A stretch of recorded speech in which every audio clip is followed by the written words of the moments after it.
Greetings in the Lord. There are many illusions that we have to overcome in life. And perhaps one of the greatest of all illusions is to think that we have been converted, that we have surrendered to God in our lives. In my own life, back in 1976, I went through quite a traumatic spiritual experience that included surrendering totally to God. But then I found out that as the years moved on, I was beginning to take back the things that I thought I had surrendered. When I spoke to my spiritual director about that, he just kind of laughed because he wisely realized that the journey to God is a process. That is what is so puzzling to me about the claims of some of the fundamentalists who are certain that they have completely been saved because they surrendered to God once and for all a certain time back, and there hasn't been anything else to do since then.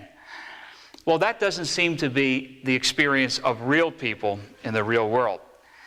The fact of the matter is that rather than going just in a straight line, in many ways our journey to God is kind of going around in circles. I think the Catholic tradition in particular is aware of this with its understanding of the liturgical cycle. In other words, we don't say, I don't need Lent this year, I had it last year. This year is a new agenda with new baggage that needs to be addressed. But lest we get too discouraged, in some respects, it's kind of like going around the spiral staircase. Sure, we go around in circles, but each time there's just a little bit more progress made. Now, some people are uncomfortable with that, of course. They want everything to be decisive and straightforward. But that's not the way it works. We are all constantly in process, constantly on the journey. You know, that's why they put erasers on pencils. That's why there are reconciliation rooms in every Catholic church in the world. People are always in process. Now, certainly there are going to be breakthroughs. And certainly in my life, I can point to a couple.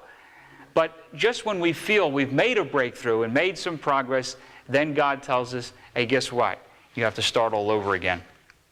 I think the greatest challenge of all is precisely this, to accept the fact that we're never going to have it all together, and to accept ourselves in our own brokenness.